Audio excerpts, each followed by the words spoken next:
کھانسی، سانس میں سیٹی کی آوازیں اور سینے میں گھٹن کا احساس، یہ ہیں دمے کی علامات۔ پھیپھڑوں میں موجود ہوا کی نالیاں تنگ ہو جاتی ہیں، جس سے سانس لینا مشکل ہو جاتا ہے۔ دمہ ایک عام مسئلہ ہے جو 12 میں سے ایک بچوں اور بڑوں کو متاثر کرتا ہے۔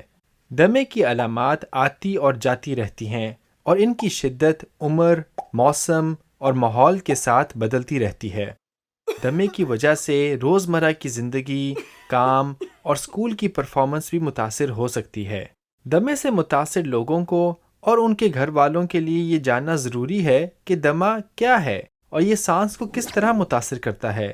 کون سی چیزیں ہیں جو دمے کو مزید خراب کر سکتی ہیں اور دمے کا علاج اور کنٹرول کیسے کیا جا سکتا ہے؟ آئیے ڈاکٹر سمارٹ سے اس کے بارے میں پوچھتے ہیں۔ سمارٹ کلینک میں خوش آمدید۔ آج ہم دمے کے بارے میں بات کریں گے۔ ڈاکٹر آر، دمہ کیا ہے اور یہ ہمارے پھیپھڑوں کو کیسے متاثر کرتا ہے؟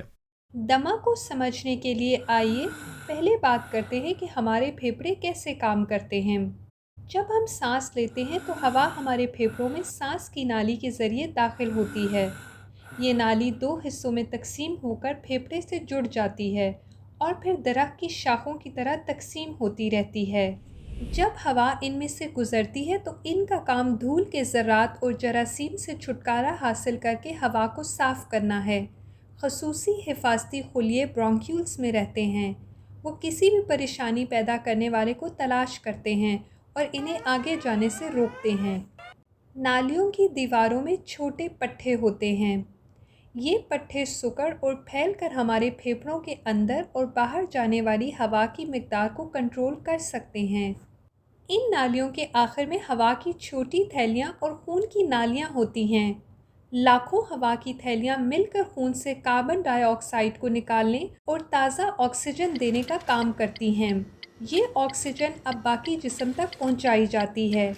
یہ حیرت انگیز نظام ہر وقت کام کر رہا ہوتا ہے۔ دمہ میں ہوا کی نالیاں زیادہ حساس ہو جاتی ہیں۔ ان کا عام ذرات اور الرجن جیسے دھول، پھپھوندی، دھواں، پولن اور پالتو جانوروں کی خشکی کے لیے بہت سخت رد عمل ہوتا ہے۔ کچھ لوگوں میں ٹھنڈی ہوا اور ورزش بھی ہوا کی نالیوں کے رد عمل کا باعث بن سکتی ہے۔ ان اضافی حساس ہوا کی نالیوں میں بہت زیادہ حفاظتی خلیات ہوتے ہیں اور وہ زیادہ بلغم بناتے ہیں۔ ہوا کی نالیوں کے پٹھے موٹے ہو جاتے ہیں اور اکثر سکڑ کر اپنا رد عمل ظاہر کرتے ہیں۔ یہ تمام خصوصیات ہوا کی نالیوں کو تنگ کر دیتی ہیں۔ آپ کو سینے سے سیٹی کی آواز سنائی دے سکتی ہیں، سانس لینا مشکل ہو سکتا ہے اور سینہ تنگ محسوس ہو سکتا ہے۔ یہ رد عمل کے واقعات آتے جاتے رہتے ہیں۔ شدید دمہ والے لوگوں میں یہ واقعات بار بار اور زیادہ شدید ہوتے ہیں۔ دمے کا تعلق بہت سی مختلف چیزوں سے ہوتا ہے۔ اکثر اس کا تعلق الرجی ہونے، آپ کے ارد گرد کے ماحولیات، جینیٹکس اور خاندان کے افراد میں دمے کا ہونا ہے۔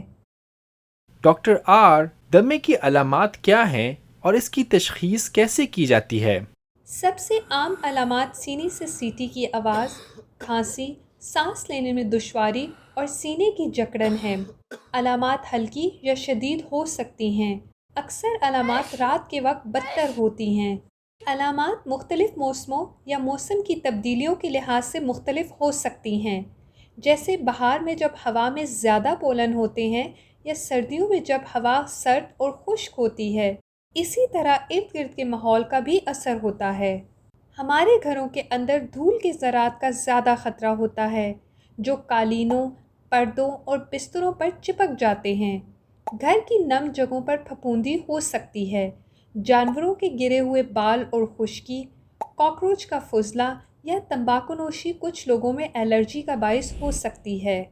دوسری طرف گھر کے باہر پولن، فضائی آلودگی، نمی اور ٹھنڈی ہوا موجود ہوتی ہے۔ دمہ سانس کے انفیکشن، تیزابیت، الرجن، بعض ادویات، تناؤ اور ورزش سے بھی شروع ہو سکتا ہے۔ ہر فرد میں شروعات کی وجہ مختلف ہو سکتی ہیں۔ دمہ عام طور پر چھوٹی عمر میں شروع ہوتا ہے، لیکن یہ جوانی میں بھی شروع ہو سکتا ہے۔ اس کی تشخیص اس شخص کی کہانی سننے اور ان کے پھیپھڑوں کا معائنہ کرنے کے بعد ہوتی ہے۔ دمہ کی تشخیص کی تصدیق کے لیے ڈاکٹر ایک یا زیادہ سانس کے ٹیسٹ کروانے کا مشورہ دے سکتے ہیں۔ بعض اوقات خون کے ٹیسٹ، سینے کے ایکس رے یا الرجی کی جانچ کی بھی ضرورت پڑ سکتی ہے۔ ڈاکٹر آر، دمے کا علاج کیسے کیا جاتا ہے؟ جب ہم دمہ کا علاج کرتے ہیں تو ہمارا مقصد دمہ کی علامات اور دمہ کے حملوں کو کم کرنا ہوتا ہے۔ علاج میں دوائیاں اور ایسے محرکات سے بچاؤ شامل ہیں جو کہ دمہ کو مزید خراب کرتے ہیں۔ انہیلرز سب سے اہم دوائیاں ہیں۔ انہیلرز کی دو قسمیں ہوتی ہیں، ریسکیو انہیلرز اور کنٹرولر انہیلرز۔ جب بھی آپ کو دمہ کی علامات محسوس ہوتی ہیں تو ریسکیو انہیلر استعمال کیا جاتا ہے۔ ریسکیو انہیلر میں موجود دوائیاں تیزی سے پٹھوں کو آرام دیتی ہیں اور تنگ ہوا کی نالیاں کھولتی ہیں۔ اگر آپ کو دمہ ہے تو آپ کو اپنا ریسکیو انہیلر ہمیشہ ساتھ رکھنا چاہیے۔ آپ کو کسی بھی وقت اس کی ضرورت پڑ سکتی ہے۔ کنٹرولر انہیلر روزمرہ کی شدت کو کم کرنے کے لیے استعمال ہوتا ہے، چاہے اس وقت آپ کو کوئی علامات نہ ہوں۔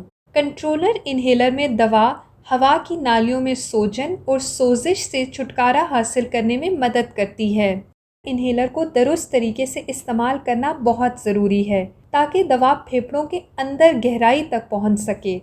اپنے انہیلر کے ساتھ اسپیسر کا استعمال پھیپھڑوں کے اندر دوا پہنچانا آسان بناتا ہے۔ غلط استعمال کے ساتھ دوا ہوا میں گم ہو سکتی ہے، گلے کے پچھلے حصے یا پیٹ میں جا سکتی ہے۔ دوسری دوائیں الرجن، سوزش اور تیزابیت کو کنٹرول کرنے کے لیے استعمال کی جا سکتی ہیں۔ ادویات کا صحیح ملاپ اس بات پر منحصر ہے کہ آپ کی علامات کتنی خراب ہیں۔ جن لوگوں کا دمہ شدید نوعیت کا ہے اور قابو میں نہیں ہے، ان کے لیے اضافی طریقہ علاج موجود ہے۔ دوسری طرف یہ بھی علاج میں شامل ہے کہ آپ ان چیزوں اور حالات سے بچیں جو کہ آپ کے دمے کو شروع کرتی ہیں۔ یہاں کچھ عمومی تجاویز ہیں۔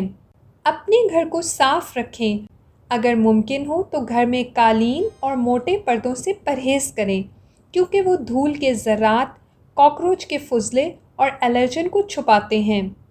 اپنے ناک اور منہ کو ڈھانپنے کے لیے ماسک یا کپڑا استعمال کریں جبکہ آپ ایسے ماحول میں ہوں جو آپ کے دمہ کو شروع کرتا ہو۔ یہ ایسی جگہیں ہو سکتی ہیں جہاں بہت زیادہ دھول ہو، سرد موسم ہو، پولن کے موسم میں یا زیادہ فضائی آلودگی والے علاقوں میں۔